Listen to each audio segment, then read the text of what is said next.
Hey guys, it's Sarah. Thank you so much for watching. So today I wanted to film the unpopular makeup opinions tag. I've been seeing this kind of going around over the last couple of weeks. I believe it was started by Ola Quinn and Nobody's Beauty Guru, whose channels I will link below. But I just thought these questions were super fun, and I feel like I kind of have a lot of unpopular makeup opinions. I think we all do. So let's go ahead and talk about some of my unpopular opinions. So the first question in the tag was a popular makeup product that you don't like. I have a couple. The first one that comes to mind is the Wet n Wild Brulee single eyeshadow. Everyone loves this eyeshadow. It's like a cult classic. I don't think it's anything special. I feel like a lot of palettes have this exact shade. It's useful. It's the kind of shade that someone with my skin tone would use for a brow bone highlight or maybe to set your eyeshadow primer. I guess I just don't really see what's so special about this. Now, granted, I purchased mine from Dollar Tree a couple of years ago, so maybe there's a chance that this one is just an older one, but I feel like the formula is really dry and honestly not that pigmented. I do find it useful when I'm working with a palette that doesn't have a shade like this in it, because for me this is a shade that I would use to highlight my brow bone, maybe set my eyeshadow primer. I don't do that very often, but sometimes I do, and it's useful for that. I just don't really see what's so special about it, I guess, is what I'm trying to say. But I feel like I should probably try, I know this is their old packaging and old formulation, so maybe I should try the new one and see if it's any better. This one is just, it feels so chalky and dry, and I don't know if maybe it's just because mine is old, but it's just whatever.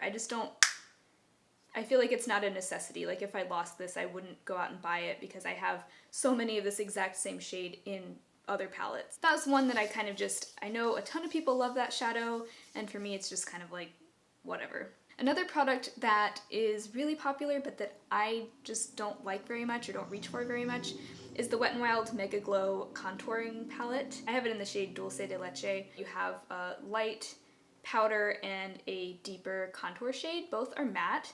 So I really don't understand why this is called a Mega Glow palette, because usually glow would imply some kind of shimmer. There's no shimmer in this whatsoever, so I don't know where the name comes from, but the two shades are nicely pigmented and they're very soft and easy to blend. But for me, the deeper contour shade is just really dark for me, so I have to be very careful with it. And the highlighting powder, it's not that useful for me. Normally if I'm highlighting, I'm going to want to use more of a glowy, shimmery highlighter, and this is more just like, it's kind of just like slightly lighter than my skin tone, so I guess I could use it for an under eye setting powder or to kind of clean up contour right there, but it's just, I don't know, I just don't reach for this very much, and I feel like I'm supposed to love it because so many people love it, and I'm just like, meh, it's okay. I don't really feel that strongly about it either way. The last popular product I will mention that I don't like is the Ulta Beauty Full Coverage Liquid Concealer. It's not that I don't like it. I actually am wearing it under my eyes today, and it's okay. It's a nice formula. I like the formula. I like the way it blends in with a sponge. But for one thing, you get very little product in here. You only get 0.08 fluid ounces, which is less than half of what I think is kind of like the standard size for a concealer. And I swear, I've been using this for maybe a month total, and I'm already scraping the sides. Pretty soon I'll take the stopper out and try to get every last bit out of there, but this doesn't last very long at all.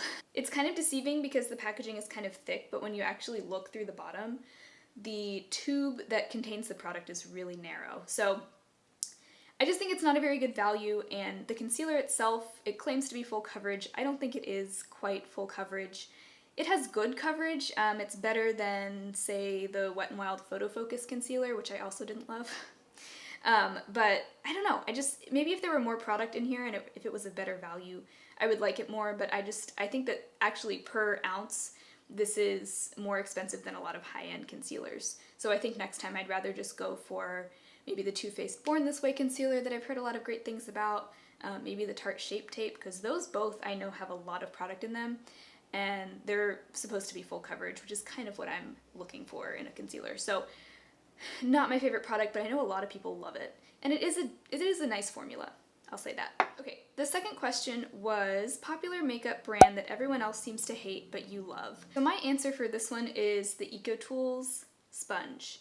It seems like everyone I've heard who's reviewed this, except for maybe a couple of people, have said that they don't like it, but I decided to give it a try because I haven't really liked any sponge that I've tried. Now I haven't tried that many, and I haven't tried the Beauty Blender, but I know like the Real Technique sponge was okay, the Flower Beauty sponge was nice, but I felt like, I don't know, I've always felt like sponges sheer out my foundation and concealer too much. And this sponge in particular is a little bit more dense than some of the really popular ones, which I think is why I like it more, because I think that because it's a little bit more dense, it doesn't soak up as much product and it doesn't sheer out the product as much, but it still gives me a really nice natural looking finish, which is what I like and what I enjoy about it. So I also really like the shape. It's got a really nice big flat edge and then a smaller flat edge that I use for concealer. And then it also has the really round end, similar to the Beauty Blender, so you kind of get a lot of different angles that you can work with it, and I really like it. I got it on sale at Ulta for, I think, like under $3, which was a really good deal. So this, I think, is my new favorite sponge, and I know it took me so long to try it because it seemed like everyone else didn't like it, so, but I'm really glad I did decide to try it. Okay, the third question was makeup collab you didn't like or were not interested in. I'm generally not that interested in most makeup collabs with influencers, just because a lot of times they're limited edition, and I try to stay away from limited edition products because I know that they won't be around for very long, and I can only really talk about them on my channel for a short time before they're discontinued.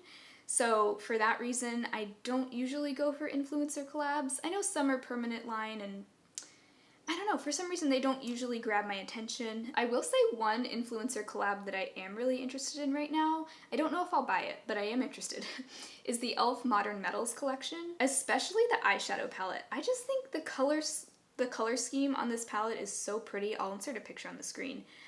It's just really pretty, and I feel like most people are complaining that a lot of palettes are just looking boring and stale, and they're just using the same colors over and over again, but this one actually looks really inventive to me.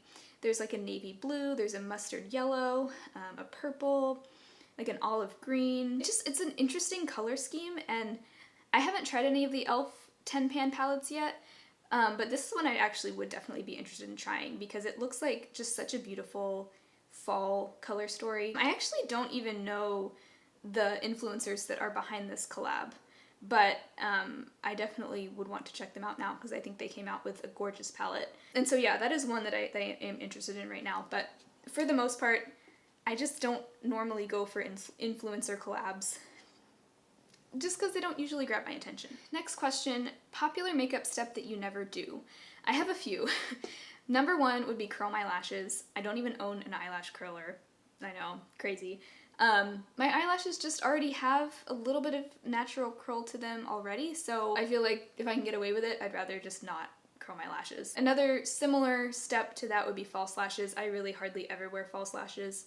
I think the last time I wore them was when I was in my friend's wedding, but normally I just don't wear them. And then another one is brow gel. I used to wear eyebrow gel almost every day, but then I realized that I felt like it was kind of removing some of where I'd filled in my brows or kind of smudging it around and smearing it. And so I stopped using it for a little while, and then I realized that I kind of liked my brows just fine without any brow gel. So, I mean, what I've been doing now is just filling in my brows with a pencil. Right now I'm kind of mostly using the NYX Micro Brow, and then just leaving it at that. I don't feel like my eyebrows are crazy out of control. I do trim my brow hairs a little bit because my brow hairs do get kind of long and unruly if I don't, but as long as I keep them trimmed, I don't feel like I need to use a brow gel. So that's just one step I haven't been doing, and it's been working okay for me. Another popular makeup step that I really never do is baking. I tried it once and it just scarred me for life. It looked terrible. It just made my under eyes look so dry and wrinkly, and you know, I have fine lines under my eyes, but they're not.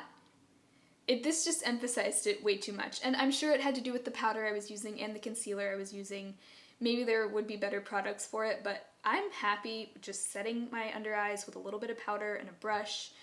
That seems to work just fine for me, so I'm gonna stay away from the baking technique for now, and probably forever. Question number 5 asks, popular beauty influencer you don't subscribe to or watch. Honestly, I don't subscribe to a lot of channels with over 1 million subscribers. A lot of those bigger YouTubers I've never really watched because I just haven't gotten into them. It's really nothing personal. But I would say like the largest YouTuber I watch would probably be Emily Noel. I don't know, I think I kind of like watching smaller channels because I find those people more relatable in general. But that being said, I don't really pay a whole lot of attention to how many subscribers a person has. If I feel like I connect to them and relate to them and I like their videos, then I'll watch them. But yeah, that's my answer to that one. Question number 6, popular makeup product or brand that you don't use or support anymore. I don't necessarily boycott any brands.